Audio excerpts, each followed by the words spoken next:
Shalom, shalom família, mais um vídeo da Contagem do Homer. Hoje eu quero ler para você, ainda na nossa série, falando sobre um pouco mais de unidade.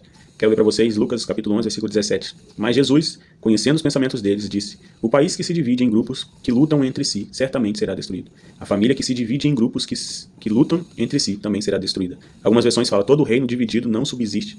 Eu já inicio falando para vocês que o poder da unidade no corpo de Cristo, ele é tão forte, importante, poderoso, principalmente no ato de exercer influência sobre a terra, pois hoje, principalmente no Brasil, muitas pessoas vivem dependendo de auxílio de governo. Só que se a igreja entendesse o poder da unidade em se ajudar, em somar, em acrescentar, em multiplicar o poder de Deus como um corpo, como uma verdadeira unidade, era o governo que ia necessitar desse poder da igreja.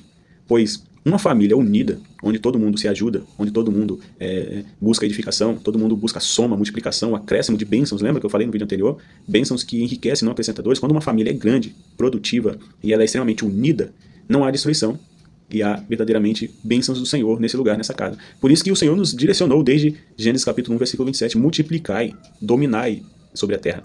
Multiplicai, propagar os princípios desse domínio sobre a terra. E isso se dá pelo fato de sermos unidos. E uma família unida, principalmente grande. Eu costumo falar que o meu sonho é estar lá com 102 anos, não ter nem dente na boca direito, e eu olhar assim e ver mais ou menos uns 30, 40, 50, e saber que é tudo da minha descendência. Esses dias eu até falei assim, eu não queria nem lembrar o nome, assim. Aí falaram assim, não, você está chamando Alzheimer para a vida do senhor. Eu falei, não, então tá bom, deixa eu lembrar o nome de cada um. Pois eu acho lindo demais um casal de idosos, principalmente anos atrás, décadas passadas, meus avós mesmo. Minha avó teve quase 20 filhos. Que eu conheci foram 11, né? Mas meu pai fala que ela perdeu muitos quando ainda criança, né? O que eu tô querendo dizer? Meu avô, quando teve o enterro dele, foi dezenas, talvez centenas de pessoas reunidas, tudo parente. Então, quando uma família é forte, por isso que a Bíblia fala que os filhos são a força do pai, a virilidade do pai. Bem-aventurado o pai que tem como os filhos como flecha, né? E tem a sua aljava cheia. Que no meio da batalha, os filhos guerreiam, os filhos são a força para a família, para os pais. Então, quando se fala do corpo de Cristo, está falando justamente desse poder da unidade que fortalece. E quando há uma divisão, há subsistência. Quando há uma divisão, há uma destruição, porque não estão pensando da mesma forma, não estão vendo da mesma forma, não estão sentindo, não estão se movendo da mesma forma. E aí é uma confusão. Quem já assistiu jogo de futebol sabe que se não estiver conectado o goleiro, a linha de zaga, a linha do meio, a defesa, os ataques, os laterais, se não estiver conectado um time jogando no coletivo, esse time dificilmente vai ganhar. Se eles pensarem no individualismo, se eles pensarem somente na fama, se eles pensarem somente no jogo em si, de mostrar que sabe jogar, dificilmente esse time vai jogar e vai ganhar. Por outro lado, um dos times que mais obtiveram vitórias, quando vai estudar toda a campanha, toda a trajetória de um campeonato, de um time campeão, o que mais valeu ali para que eles obtivessem sucesso foi o vestiário, foi o poder da unidade entre eles, o companheirismo. O time verdadeiramente era coletivo. E a igreja que precisa expressar isso. Você que precisa expressar isso nessa terra, no poder de influência para dominar sobre essa terra. Mas muitos hoje querem dominar, mas não querem buscar o acréscimo. Muitos não querem buscar a multiplicação.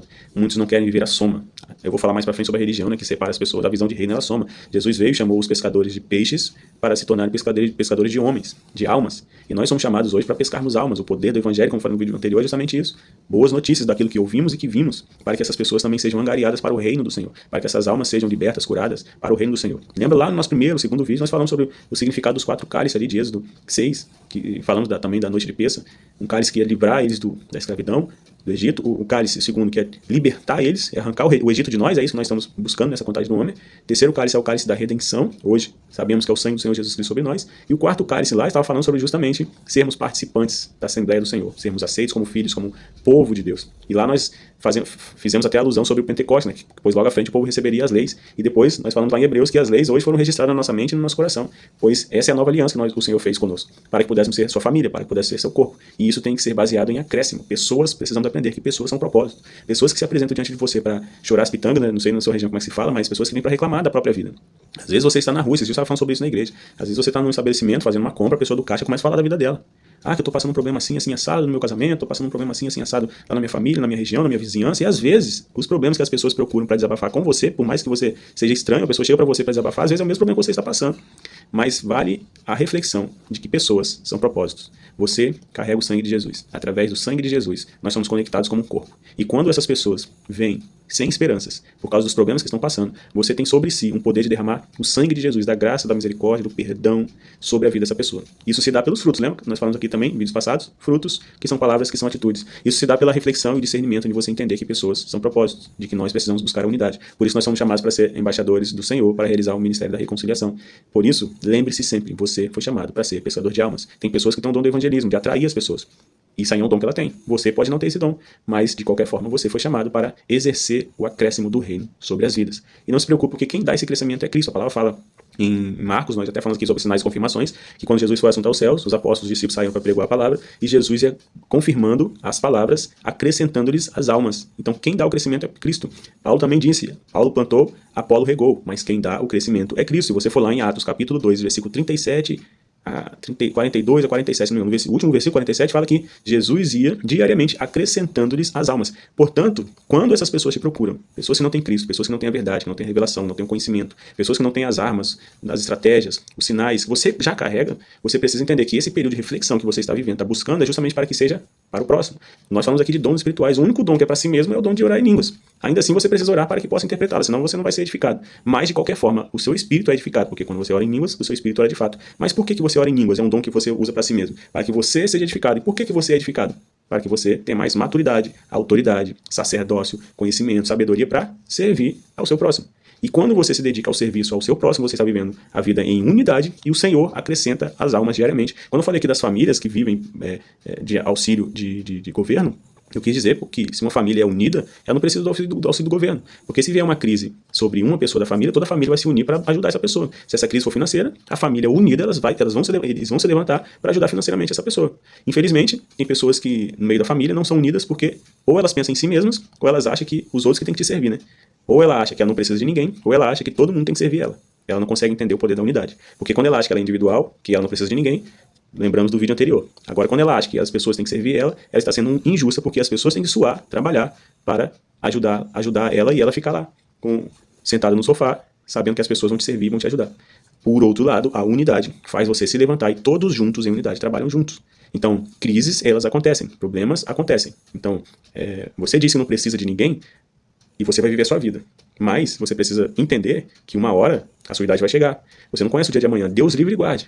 Mas se acontece um acidente com você e você tem que ficar acamado, quem vai cuidar de você?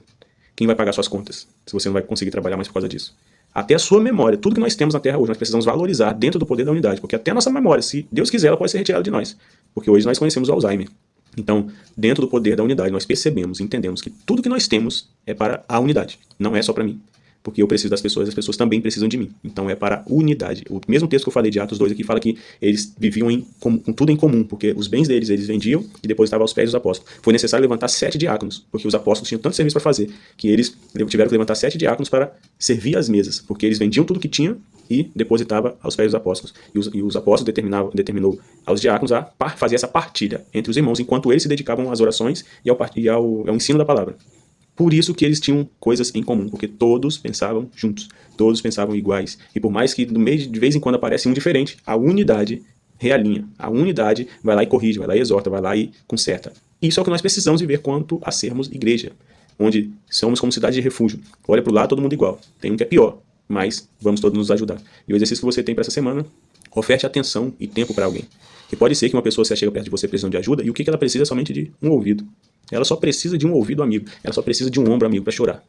Ela só precisa de uma atenção, de um tempo para que você sirva a ela. Você doar o seu tempo para ela. Por um período. Preste atenção nos seus atos. Deixe a impaciência de lado. E deixe o poder da unidade falar mais alto. Não é todo dia que você estará bem. Não é todo dia que você estará com tempo. Não é todo dia que você estará disposto. Mas precisamos entender que o poder da unidade é maior do que qualquer coisa. Lembrando que nós só somos conectados ao Pai hoje por causa do poder da unidade em Cristo Jesus. Portanto, isso precisa ser recíproco. Isso precisa ser derramado, além do amor a Deus, também no amor aos nossos irmãos. Então, quando alguém se chegar perto de você precisando de ajuda, procure no poder da unidade servir essa pessoa. Ainda que seja com o ouvido, ainda que seja com a sua atenção, ainda que seja com o seu tempo. Por mais que o problema seja semelhante ao seu.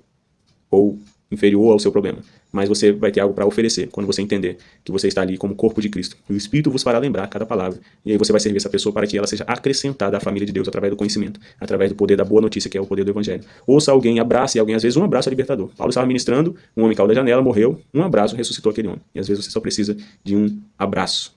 E ministre algo bom sobre a vida de alguém. Procure falar palavras boas. Nós já falamos isso aqui tempos passados. Se não for algo bom, não fale. Procure julgar antes se é necessário falar ou não. Mas sempre, sempre, sempre busque falar coisas positivas para as pessoas. Porque esse é o poder da boa notícia. Baruch atah Adonai Eloheinu melech haolam, asher kideshanu bemitzvotav v'tzivanu al sefirah haomer. Bendito és tu, Adonai, nosso Deus, Rei do Universo, que nos santificou com os teus mandamentos e nos ordenaste quanto à contagem do homem. Pai, hoje fazemos menção do 31º dia da contagem do homem, e o que eu peço ao Senhor, que o Senhor abençoe os teus filhos com o poder da unidade, que suas famílias sejam fortalecidas, que eles sejam fortalecidos como corpo, como igreja, como cidadãos, em nome de Jesus, como ministros do Senhor, como pais e filhos, em nome de Jesus, que eles sejam fortalecidos no poder da unidade. E que eles, ó Deus, sejam lembrados pelo teu Espírito Santo, sobre em cada momento, ó Deus, onde o Senhor liberar almas novas, quando o Senhor acrescentar almas, ó Deus, para ir de encontro com essas pessoas, que elas entendam, ó Deus, que essas pessoas são propósitos, que necessariamente precisam ser apresentadas ou reaproximadas ao Senhor, e terem resoluções, seus problemas, soluções, providência, provisão do Senhor, e que os teus filhos entendam que no poder da unidade eles também são não somente instrumentos, mas membros do Senhor, como corpo de Cristo, atuante nessa terra, em movimento nessa terra. Assim eu abençoo a vida dos teus filhos, e te agradeço em nome de Jesus, Santo Deus. Amém, Pai.